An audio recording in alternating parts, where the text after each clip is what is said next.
Bonsoir mesdames et messieurs, chers amis, chers invités, chers internautes de Média France TV. Nous vous souhaitons la bienvenue à notre émission Sans langue de bois. Ce soir, nous accueillons Mohamed Lataï, un ami de longue date.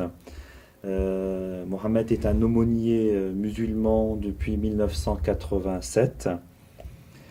Il est connu et reconnu aujourd'hui à Strasbourg dans la communauté musulmane et au-delà de la communauté musulmane. Il a été un moment président de la Grande Mosquée de Strasbourg, même président du Conseil régional du culte musulman. C'est un ardent militant et défenseur, on va dire, de la cause musulmane à Strasbourg. Tu connais les réalités sociales, je dirais sociologiques, et les réalités de la communauté musulmane aujourd'hui en France et particulièrement à Strasbourg. Alors nous avons souhaité inviter Mohamed Lataï, à qui nous souhaitons la bienvenue. Merci. Voilà.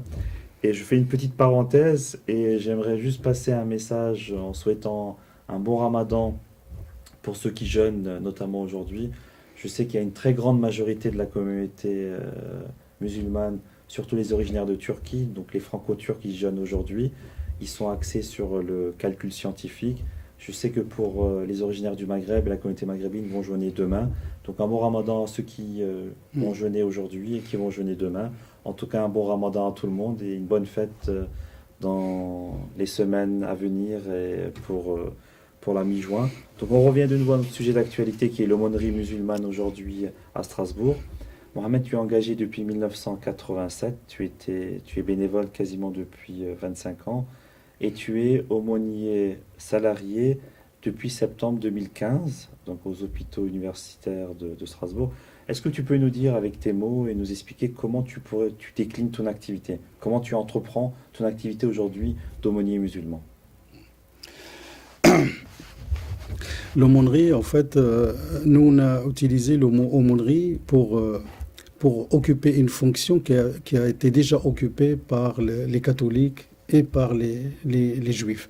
Donc, si on a gardé ce mot-là, on fait le même travail et on garde les mêmes mots, comme ça sonne dans la tête des gens, en fait. Ça représente quelque chose. Donc, rendre visite aux malades, au fait, dans la religion musulmane, l'imam al-Bukhari, il l'a mis dans le chapitre sur les obligations. Dans un chapitre sur les obligations. La majorité des musulmans considèrent, en fait, la visite du malade comme quelque chose de vivement conseillé par le prophète Mohammed sallallahu alayhi wa sallam. Plusieurs hadiths existent en fait qui vont dans ce sens-là. Alors, rendre visite aux malades, pourquoi créer une structure alors que c'est une obligation ou c'est une tradition prophétique vivement conseillée pour tout le monde? On revient tout simplement au contexte de France. Les gens, on ne vit pas dans un quartier. Il y a beaucoup de personnes qui passent des mois, quelquefois, à l'hôpital sans que personne vienne leur rendre visite. Pourquoi? Parce que la structure urbanistique, les conditions dans la ville font qu'il y a plusieurs personnes qui sont malades, mais on n'est pas au courant. Le fait d'organiser une aumônerie, ça nous permet d'avoir accès à ces personnes-là et de pouvoir leur dire, voilà, tout simplement qu'on existe et si vous avez besoin de quelque chose, voilà, de pouvoir les accompagner et les aider. Donc, rendre visite aux malades, pas tout simplement rendre visite aux malades. Il y a un contexte aussi de l'hôpital. Aujourd'hui, la médecine, elle évolue. Il y a des techniques nouvelles, il y a des méthodes nouvelles. Comment notre communauté interagit avec ces méthodes? Je parle de la fécondation in vitro, je parle des dons d'organes, je parle d'un certain nombre de choses donc en bioéthique. Donc un aumônier, il n'est pas tout simplement là pour faire des visites, il est aussi pour soutenir les médecins quand il faut prendre des décisions graves, rapprocher en fait les solutions qui existent à des familles. En fait, voilà, il y a aussi le côté social. Il y a plein de personnes qui vivent en précarité. Le travail avec les assistantes sociales aussi est très important. Donc, il y a tout un service social en fait que nous avons développé pour aider les personnes qui sont en difficulté. Plus, bien sûr, les enterrements, les toilettes et tout ce qui suit. Voilà. Alors, c'est vrai que c'est une activité qui est très dense et je dirais même une activité un peu particulière parce que vous touchez quelque part à l'intimité, d'une part, et deuxièmement, euh, lorsqu'on parle de maladie, c'est quand même, C'est intime. Ouais. c'est intime. Mm. Et donc, les personnes, quelque part, se sentent très liées à vous. C'est-à-dire que Mm. votre présence, quelque part, les soulage. Donc, faut quand même préciser que quand on fait, nous sommes tenus par le secret professionnel. Bien évidemment. Donc, nous sommes dans l'obligation d'oublier ce que nous avons vu ou d'oublier les noms des gens, en fait, voilà. Donc, accompagner une personne pendant un certain temps, c'est sûr que la personne se livre à vous. Il met à ciel ouvert son intériorité. Et donc, il est très important, en fait, de ne pas trahir les gens, de respecter leur intimité. Et c'est pour ça ce travail, il est difficile, parce que il est difficile, je dirais, il est difficile dans le sens où on a une responsabilité, une grande responsabilité, parce qu'on va accompagner des personnes et on n'a pas à rapporter quoi que ce soit à l'extérieur. Donc, il faut que la personne sache que nous sommes dans cette optique et que, comme ça, l'accompagnement se fait dans de bonnes conditions. Euh, je pense que c'est quelque chose de très important quand on a vécu une vie, on a envie de la raconter quelquefois. On a envie de dire aussi qu'on a fait des bêtises et qu'on demande à Dieu de nous pardonner. Et que, voilà. Il est très important, en fait, de donner la possibilité à la personne de s'exprimer, de parler. De se libérer en fait des angoisses, de se libérer de stress. Et c'est dans la tradition, on meurt comme on est ressuscité comme on meurt, donc vaut mieux mourir dans des bonnes conditions, une bonne vision de Dieu, en fait, que Dieu est pardonneur et miséricordieux, et puis une bonne estime de soi. C'est-à-dire que moi, personne, j'ai passé ma vie, j'ai appliqué en fait les commandements de Dieu, j'ai élevé une famille, j'ai fait mon travail, donc je suis fier de moi-même. Et donc, je peux aller rencontrer mon Dieu sans aucune crainte. Mais ce Dieu, il est aussi pardonneur et miséricordieux. Alhamdulillah. Mm. Et aujourd'hui, ceux qui sont arrivés dans les années 60-70, on va dire les musulmans de la première génération, ils ont maintenant un âge avancé, c'est-à-dire ils approchent les 70 ans, même au-delà. Mm. Donc on est, quelque part, il y a une partie de la communauté musulmane qui commence à vieillir. Mm. Et forcément, lorsqu'on vieillit, ça ne veut pas dire qu'on est automatiquement malade, Mm. mais c'est un milieu aujourd'hui qui fréquente les hôpitaux en fonction de la pathologie, de la maladie qu'ils ont. Et c'est un public avec lequel tu es en contact, on va dire, permanent. Mm. Est-ce qu'il y a plus de femmes, plus d'hommes, plus de jeunes, moins jeunes? C'est-à-dire, quelle est la réalité, on va dire, démographiquement de la communauté musulmane Bon, ce qu'il faut savoir, c'est que si vous prenez 1000 personnes, comme ça, lambda, sur les 1000 personnes, il y a 800 personnes qui sont malades. C'est énorme. Et il n'y a que 3% qui sont à l'hôpital. D'accord. Donc 80% de malades, mais que 3 qui sont à Voilà. l'hôpital. Donc 1000 personnes, il y a 800 personnes qui sont malades, mais il n'y a que 3% qui sont à l'hôpital. Voilà. Donc ça veut dire on peut être malade parce qu'on a des problèmes de yeux, on peut avoir un petit bobo au pied, on peut avoir mal au dos. On n'est pas obligé d'aller à l'hôpital. Vous voyez, il y a le privé, il y a les cliniques, il y a les médecins, donc il y a plusieurs. Donc l'hôpital n'absorbe que 3% des malades. Et ce 3%, donc sur Strasbourg, ça fait à peu près 220 000 personnes dans l'année. 220 000 personnes dans l'année qui passent dans les hôpitaux universitaires de Strasbourg. Donc ça fait quand même et sur ces 220 000 personnes, c'est quasiment la population de Strasbourg. Il y a à peu près 10% si nous représentons 10% de la communauté, donc on aura 10%. Ça veut dire on aura 10% de 220 000 personnes dans l'année. C'est-à-dire 20 000 personnes. Voilà, c'est un petit peu plus que ça, un petit peu plus. Donc la maladie touche tout le monde. Les grands, les petits, les vieux, personne. La mort, pareil, c'est exactement pareil. On meurt à n'importe quel âge. La mort n'a pas d'âge. Par contre, nous constatons, en fait, on peut le démontrer statistiquement, il y a à peu près, je dirais, une femme pour 2 hommes. En fait, voilà. Donc, une femme pour 2 hommes. Donc, qu'il y a beaucoup plus d'hommes. Beaucoup plus d'hommes qui sont malades que les femmes. Parce que les femmes, la plupart, au fait, je ne suis pas sociologue, mais je ne vais pas m'avancer, mais la plupart des femmes n'ont pas travaillé. Donc, ils n'ont pas absorbé en fait, des poussières ou des produits. Donc, voilà. Voilà. Et les hommes, ils ont travaillé. En fait, les hommes ont travaillé. Donc, on a à peu près 1 sur 2. En fait, voilà. Donc, ça, on l'a constaté. Moi, j'ai des statistiques sur 10 ans. Je peux le confirmer sans aucun problème. En tout cas, dans notre communauté. Une question. On a à Strasbourg un cimetière public musulman qui existe depuis 2012-2013. Donc, on va dire depuis 5 ans, 5-6 ans. Le fait qu'il y ait aujourd'hui un cimetière public musulman à Strasbourg, lorsque les musulmans sont en fin de vie dans les hôpitaux, il y a donc le défunt, s'il le souhaite, ou si les membres de la famille le souhaitent, être enterré en France ou dans le pays d'origine. L'accompagnement par rapport à la prière mortuaire, par rapport au toilettage mortuaire, toutes ces démarches-là, je veux dire, est-ce que vous en occupez au niveau de l'aumônerie ou c'est en fait, extérieur? En fait, il faut tout ce qui est toilette, en fait, dépend des pompes funèbres et de la famille. Donc, c'est les pompes funèbres qui transportent le corps et qui l'emmènent dans un endroit pour la toilette. Et c'est la famille qui décide. Donc on ne va pas changer ça. Ça devrait rester. De toute façon, on ne peut rien faire. C'est une famille qui décide, moi je veux que mon père soit lavé par telle personne. Et, les gens, ils ont leur droit, ce qui est normal.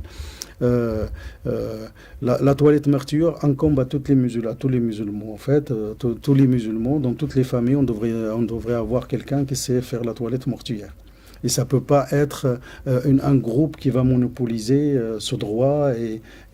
Voilà. Ça devrait être donc ouvert à la communauté. Les mosquées devraient participer beaucoup plus parce que c'est leur devoir, en fait. C'est le devoir des mosquées de pouvoir gérer les toilettes. Pourquoi? Parce qu'il n'y a pas que la toilette, il y a aussi la cérémonie de la prière, il y a les rituels de l'enterrement. Donc, vaut mieux que la personne soit prise en charge totalement par une mosquée ou par voilà. On charge tout le temps. Comme ça, les mosquées ils ont des locaux, ils peuvent organiser une fête, ils peuvent en fait une commémoration, ils peuvent donner la parole à la famille à l'intérieur de la mosquée. Il peut y avoir aussi un dars, une leçon de donner parce que il y a beaucoup de gens qui viennent parce qu'il y a telle personne qui est décédée, mais la plupart ne fréquentent pas automatiquement la mosquée, ne connaissent pas les rituels. Donc, normalement, ça devrait être quelque chose de ce type-là. Malheureusement, c'est pas encore, ça reste timide. Ça reste timide parce que les gens n'ont pas en fait compris qu'il y a 3 phases importantes dans la vie d'une personne, c'est la naissance, le mariage et la mort. Et tant qu'on n'a pas pris en compte que la mort c'est quelque chose de très important aussi que la naissance, parce que la naissance en fait on la néglige un petit peu. Nous on a un petit peu quelquefois des appels des familles pour la prière, le adhan dans les oreilles des enfants. Alors la plupart des fois, en fait, on néglige ce côté, on le néglige, mais en fait, donc on laisse nos enfants grandir, en fait, sortir dans ce monde dans des mauvaises conditions, alors qu'on pourrait améliorer ces conditions par la prière, par l'invocation, demander à Dieu de protéger cet enfant. Voilà. Malheureusement, tout le monde ne le fait pas. Parce que, en fait, on néglige ces 2 côtés-là. On les néglige. On a l'impression, en fait, que le rituel, la prière, le ramadan et tout ça, c'est important. Mais il n'y a pas que ça. Ça, c'est les 5 piliers de l'islam. Mais les 5 piliers de l'islam, ce n'est pas l'islam tout entier. Il y a les valeurs, il y a la relation, il y a l'humain, il y a beaucoup de choses. Je pense que la mort, la naissance et la mort, ce sont des choses sur lesquelles il faut beaucoup insister parce que c'est comme ça qu'on peut protéger nos enfants. En tout cas, c'est très bien expliqué. Juste concernant l'enterrement, c'est-à-dire que est-ce que tu as un sentiment que les personnes souhaitent de plus en plus, parce qu'ils ont leurs enfants, leurs fils, leurs filles qui habitent à proximité, est-ce qu'ils souhaitent de plus en plus être enterrés sur le sol français? Moi, depuis qu'on a le cimetière musulman, on a beaucoup de personnes qui ont décidé d'être enterrées ici. Voilà. Et beaucoup d'enfants aussi. Parce qu'ils ont des enfants ici, parce qu'ils ne connaissent plus personne au pays. Voilà. c'est des inconnus en fait. Et quand ils vont là-bas, dans leur pays, dans leur quartier, ils sont des inconnus, ils reconnaissent plus personne. Et donc automatiquement, les gens ils se disent, ben voilà, moi j'ai mes petits-enfants ici, j'ai mes enfants ici, pourquoi je vais... Bon, ça reste timide, mais il faut savoir que, que par exemple, le fait le fait de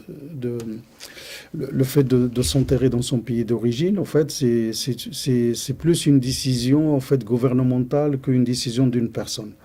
On a vendu des assurances, par exemple, les Marocains vendent des assurances pas chères pour favoriser au fait le retour au pays d'origine. Tout simplement parce que ils pensent maîtriser en fait une rentrée d'argent parce qu'ils ont besoin de payer. En fait, ils ont besoin d'argent pour payer ce qu'ils achètent à l'extérieur. Donc forcément, ils favorisent le retour au pays d'origine. Alors qu'on sait pertinemment que la terre elle appartient à Dieu, donc toute la terre est à nous. Si vous prenez les Algériens, c'est plus une question de nationalisme. Vous voyez, c'est plus nationalisme. C'est un peu comme les Turcs aussi. À peu près, parce que il y a le conflit France et tout ça, c'est pas voilà, voilà, c'est ça et c'est aussi plus compliqué que ça, c'est vrai. Mais je dirais que cette prise de position, au fait d'enterrer quelqu'un dans son pays d'origine, n'a rien d'islamique en fait. C'est tout simplement un État qui décide à un bon moment, elle dit bon voilà, moi si je fais venir les vieux, bah, je ferai faire venir aussi les jeunes. Et donc c'est une question de plus pécuniaire que question religieuse. Voilà. C'est dommage, mais bon, c'est comme ça. Pécuniaire, religieuse, mais après, c'est aussi une question d'attache avec le pays d'origine. Moi, j'ai perdu ma mère il y a de ça 2 ans et demi. Quand elle était en fin de vie, je discutais avec elle. Je lui disais, Anne, est-ce que tu souhaites être enterrée en France, en Turquie? Et à un moment, elle me disait, écoute, est-ce que ça serait pas mieux que je sois enterré à Strasbourg? Et après, elle me disait, non, écoute, j'ai mon père, j'ai ma mère dans le cimetière, enterre-moi auprès de mes parents, dans le village où j'ai grandi. C'est aussi de la tâche, parce qu'elle c'est le déracinement, elle est venue ici à l'âge de 36 ans, donc elle a quand même vécu de 0 à 36 ans dans le village. Donc pour elle, d'être de nouveau enterrée dans le village, c'est comme si elle accomplissait une mission. C'est respectable, hein. Il n'y a pas de problème. Je veux dire que quelqu'un décide d'être enterré dans son pays d'origine parce qu'il veut... voilà. Moi, la ville où j'ai grandi, en fait, la ville où je suis né, je la connais pas. Mais t'es parti à 18 ans. Ouais, non, mes ancêtres, en fait, mes ancêtres, ils sont morts. En fait, mon grand-père est mort dans la guerre de Rif. Mes grands-parents, ils sont morts dans la guerre de Rif contre les Espagnols. Donc, on ne les a pas vus. Donc, nos terres, ils étaient abandonnés. Donc, j'ai aucune attache, en fait. Aucune. Le seul attache maintenant que j'ai, c'est ici. C'est mes enfants, mes petits-enfants. Et forcément, si je meurs ici, on m'enterre ici. Si je meurs au Maroc, ben, on m'enterre au Maroc. C'est tout. Tout à fait. Alors, nous avançons un grand pas vers la fin de l'émission. Une dernière question concernant un événement qui t'a marqué. Je veux dire, tu es un vieux routard dans l'aumônerie musulmane, je ne sais pas si l'expression est juste, mais tu as une grande expérience donc, sur les relations humaines. Quelque chose qui t'a vraiment marqué sur les 15-20 dernières années? Alors, ce qui marque vraiment bien, c'est le fait, au fait si tu rends visite aux malades, en fait, tu oublies tes problèmes tout le temps. C'est-à-dire, en fait, ta vie devient facile. Vraiment, en fait, les petits problèmes que les familles rencontrent, bah, moi, en fait, depuis que je fais l'aumônerie, je ne les rencontre plus. Voilà. Je ne pense plus à ma famille, ni à mes enfants, et tout ça. Les choses se font par elles-mêmes. Et vraiment, le fait de voir la souffrance des autres et tout ça, ça nous permet de relativiser un petit peu notre vie. Ça permet, en fait, de voir autant de souffrances, autant de gens qui sont dans le besoin, des gens qui sont démunis, des gens qui vivent des galères et tout ça. Et on se regarde, nous, on se dit, alhamdoulilah, alhamdoulilah, on est debout, on est en bonne santé, on mange, on a un toit, on est heureux. Et ça, c'est fondamental. Après, en fait, dans l'aumônerie, on a rencontré beaucoup de gens. Et c'est vrai qu'il y a des personnes qui vous marquent. Une fois, j'étais appelé par une dame. Elle me dit, son père, il est à Paul Strauss. Et sa dame, je la connaissais. Donc, elle m'a dit que sa situation est grave et tout. Et je suis rentré le voir. J'étais moi-même un petit peu peiné. Et tout de suite, il a lu ça dans mon visage. Il m'a dit, Mohamed, ne t'inquiète pas. Je sais ce qui va m'arriver. J'ai jamais fait de mal à personne. je suis quelqu'un de bien. Et je pars vraiment la conscience tranquille. Et je veux être enterré ici. Je veux être enterré ici parce que tous mes enfants sont ici. Et j'aimerais bien que mes enfants puissent venir me voir. Et c'est une personne que j'ai accompagnée pendant plusieurs jours aux soins palliatifs à l'hôpital civil. Et puis après, chez lui à la maison. Et il ne s'est jamais plaint. Il ne s'est jamais plaint. C'était vraiment quelqu'un qui était sage, qui était analphabète, mais il avait une sagesse vraiment exceptionnelle. Et le jour où il allait décéder, à 4 heures, il a rassemblé ses enfants, il a fait la shahada, et après il n'a plus parlé. Et il est décédé à 1 heure moins quart. Voilà. Et c'est vrai que accompagner des personnes comme ça, qui sont sages, qui vous envoient des choses positives et tout ça, et assister vraiment à quelqu'un en fait...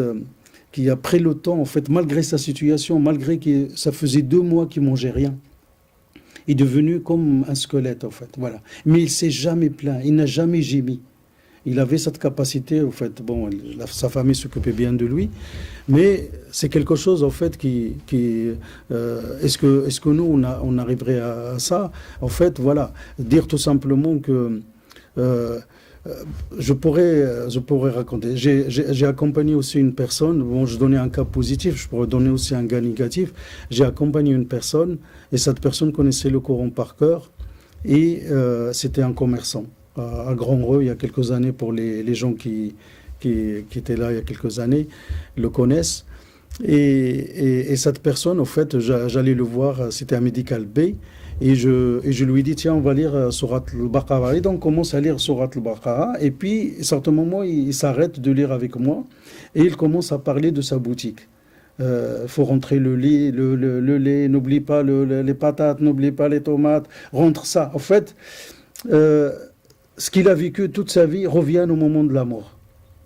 Et pourtant, cette personne connaissait le Coran par cœur. C'est un fassi. Et donc, je pense qu'il a été à l'école al-Qarawiyyin et tout ça. Et chaque fois que je l'ai accompagné, et chaque fois que je l'ai entendu parler, il ne parlait que de la boutique.